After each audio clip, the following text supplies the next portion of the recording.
Hi, I'm Trainin, and this is Tech Edge from the conference videos. And we have with us Angie Wassenmiller. And Angie, can you introduce yourself? I am Angie Wassenmiller. I'm the Director of Instructional Technology and E-Learning at Concordia University, where I work with faculty to integrate technology into their classrooms, and I also teach graduate and undergraduate classes in instructional technology in the College of Education. Fantastic. And today you're going to present, I understand, about writing. Yes. We are going to be talking about technology tools that can be used in the elementary classroom for writing. The writing piece is really, really important. The writing piece is important.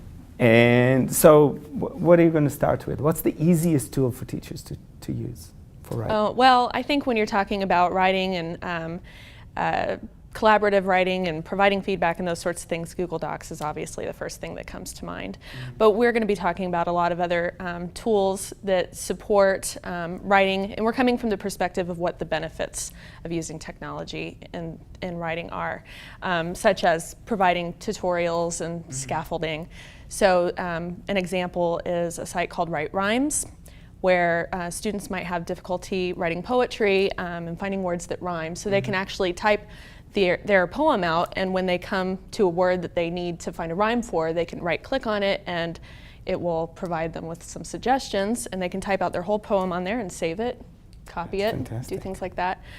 We also have some tools like the amazing Word Tamer that takes students through the process of creating a story. Mm-hmm. So if they're having trouble coming up with characters, they can pick out some different character attributes that leads them through that process. Other tools that we're looking at are ones that support collaboration, like Google Docs, Storybird, where they can write a story and invite other students to join them in writing the story.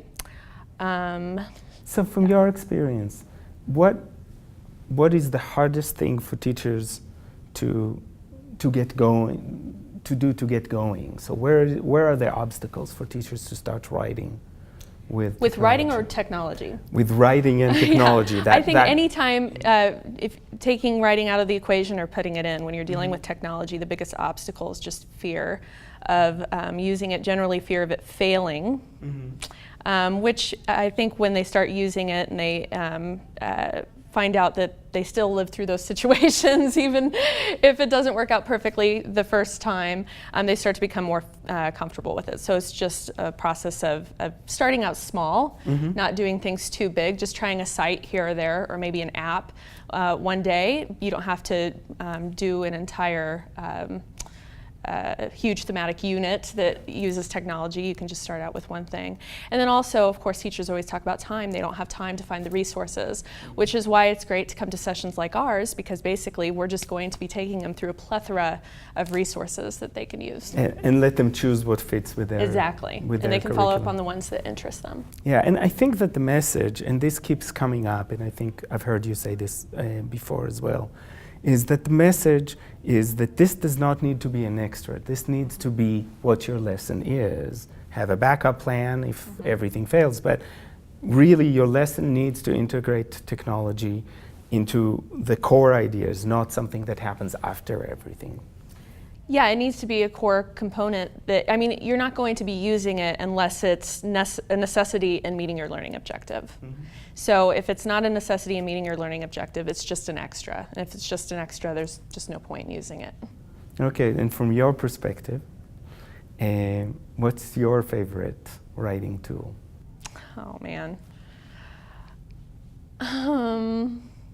You're putting me on the spot there. I am putting you on the spot, but I'd really like to know. And I'm saying that beyond Google Docs. You know I think Google Docs is kind of a baseline. Exactly. I would say, and I'm going to go old school again, I think blogging is the best tool out there. I don't think that it has to be the newest best thing that nobody's ever heard of. I think blogging offers the most flexibility.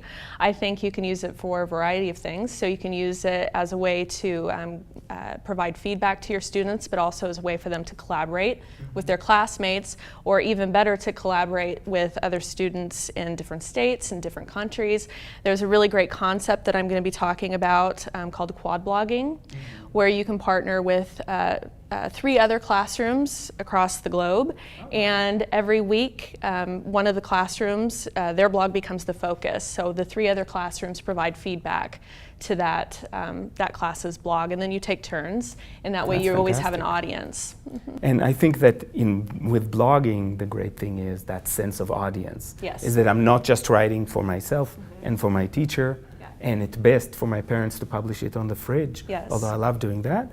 But here is an opportunity to share with a lot of people around the world, with other classrooms around the world, or with relatives that are living far away or close, or with friends, pen pals, and all of that. So there's that ability to really share across. And with the easy tools that they have out there now, like kid blogs, really young students can get started doing it.